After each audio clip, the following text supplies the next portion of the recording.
Good morning. Well, that was a bit of an adventurous, scary morning, wasn't it, Chief? Hey? Chief here just gave the fright of my life, ain't you?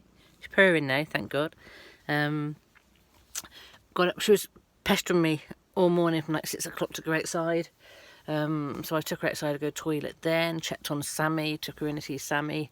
Sammy was actually in the windowsill this morning, but it looked like he's touched any food or anything yet. Played with the chick again. The chick's been moved again. Anyway, I digress.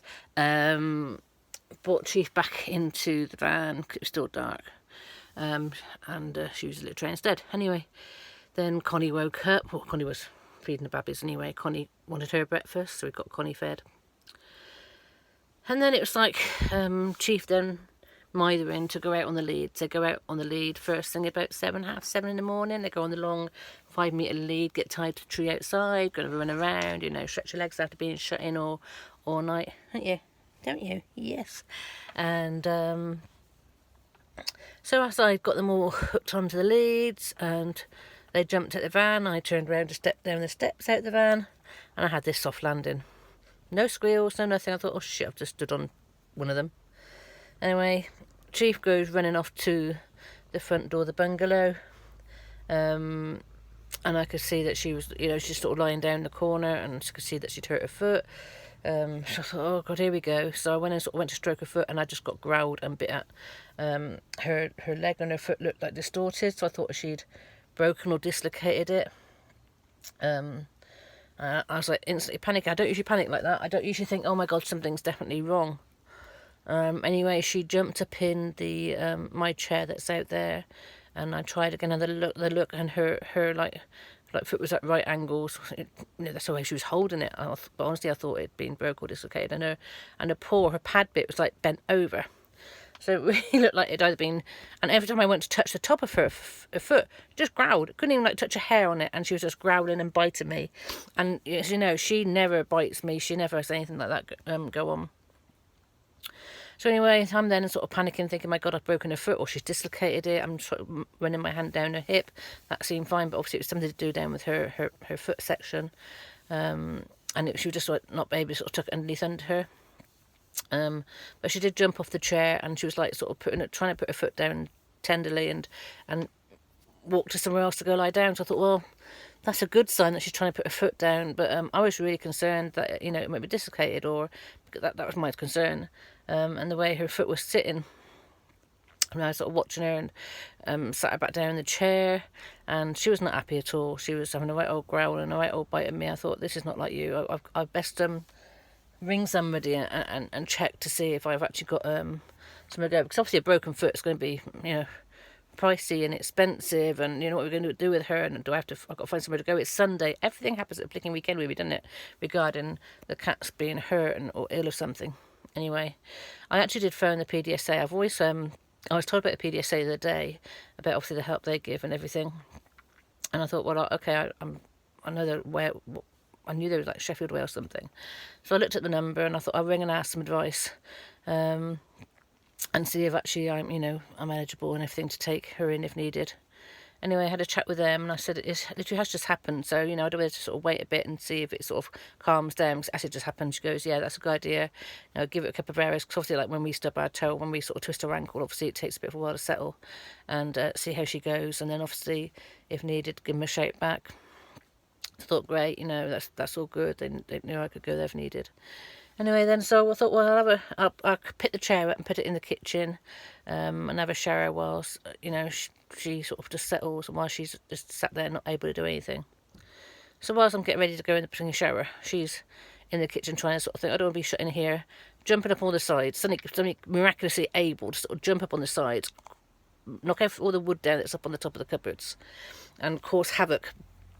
And so I thought, oh, well, you're not that big and bad as what you're making out, then are you? So we had a shower, come back out, and her foot and toes knee bent back the other way. Now, that's all great news. That obviously was not the sort of morning I wanted, and very scary, but at least I know, say the PDSA is an option for me and things like that, and obviously would support them. And but the most interesting thing that's come out of this, I say everything happens for a reason. Now, those who know me friends that know me know that every time I go in the shower, that's when I have spirit talks to me, and they have these. This is when the most important messages come regarding things I've got to do. And this is when it completely blows away. When I was told about Sammy, it's when I was told about all sorts of different things, the drums, all sorts. And, I've always wanted to write the book. I've got different books I can write. I've sort of dabbled a bit of e-book. I just haven't got on with it. And obviously right now I've got time with the cats for a few months. And Spirit's basically telling me to think about scenarios regarding the way I work. Also work shamanically, I work in a certain way, I work energetically, I work with spirit. And I've done, between us, we've done absolutely amazing healings, and it's just blown my mind. And I didn't want to sort of write about them in a way, because to me that's a bit egotistical, and I don't even like calling myself, people call me a shaman, but I don't like saying that. It's like something I don't want to say. I don't want to sort of claim that, because I'm not indigenous born.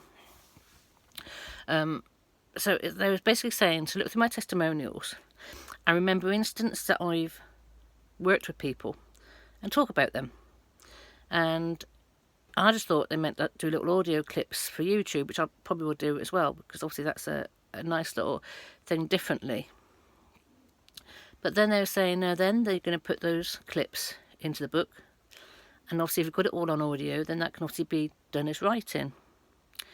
Same as what I'm doing with some of the writing I've done. I'm turning that into audio just so I've got it on record, just, because I can always send an audio thing into a publisher or whatever and see what they think. I mean, I know I've got to try and get one of those editors that listen to your voice and that you write.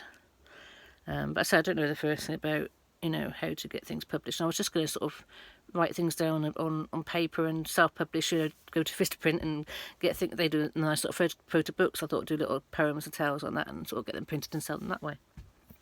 Just get myself known anyway. They were saying about talking about healing, basically, my healing gift, and because people out there now who haven't been part of the Mind Body Spirit fairs and seen me demonstrate or have seen me work, even those who know about me who haven't experienced it, aren't allowed to know and see what I do.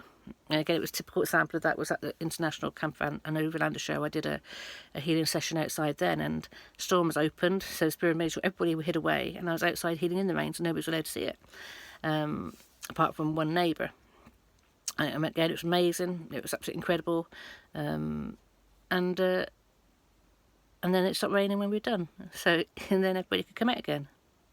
So, and this is why I haven't done major demos recently and things like that, because I know what I do is not for everybody to see. What I do should be kept private and sacred and protect me from those who would want to stop me doing what I do.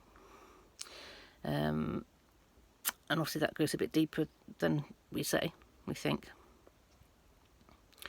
Anyway, so it was like, whilst I'm working with the cats, whilst I'm stuck in the van, whilst I can't go walking anywhere with a buggered knee, and whilst they can't go anywhere, the time in between that, when I know I've got housework and things to do, the time in between that I should be talking, because obviously this is what I'm getting better at now, learning to talk to the camera, talking and audioing, recording these little moments.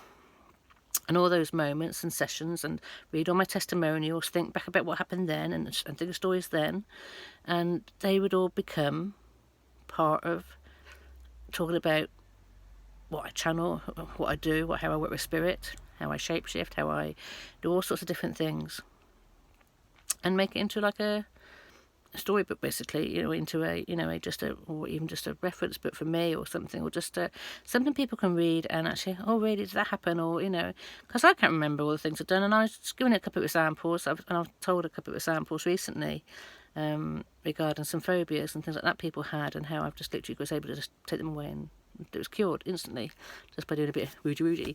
So I thought, yeah, that makes sense. And then they gave me the name of the book. Now I'm not going to share the name of that book in case it's copied, but it's like, wow, that makes sense. That allows me to talk about that side of my life, also on YouTube and things like that, but also it separates from all the other things I wanted to write books about and everything else.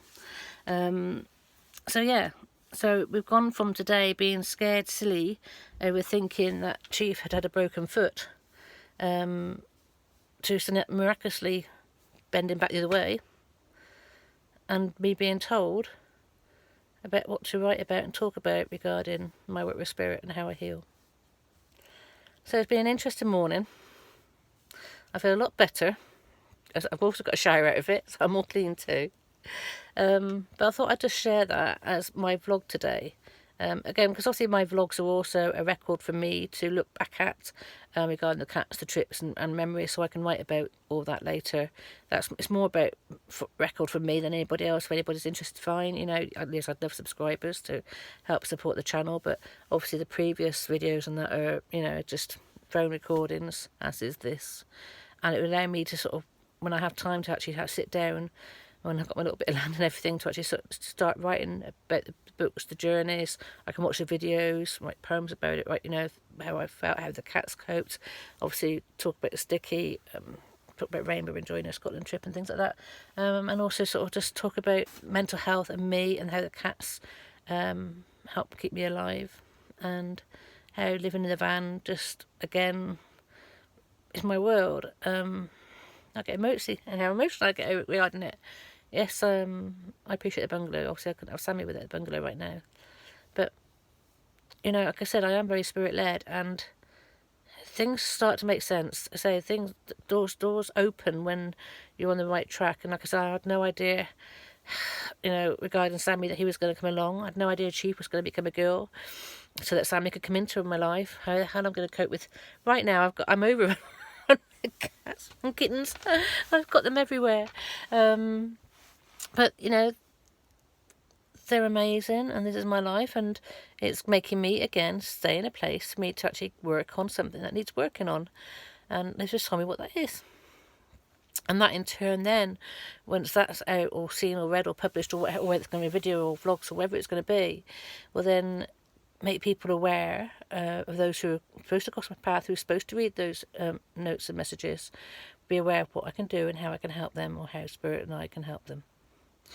And obviously get myself in amongst the community to help heal them, rather than when I'm not being seen at Mind Body Spirit fairs, when I'm not actually actively able to publicise myself by being watched.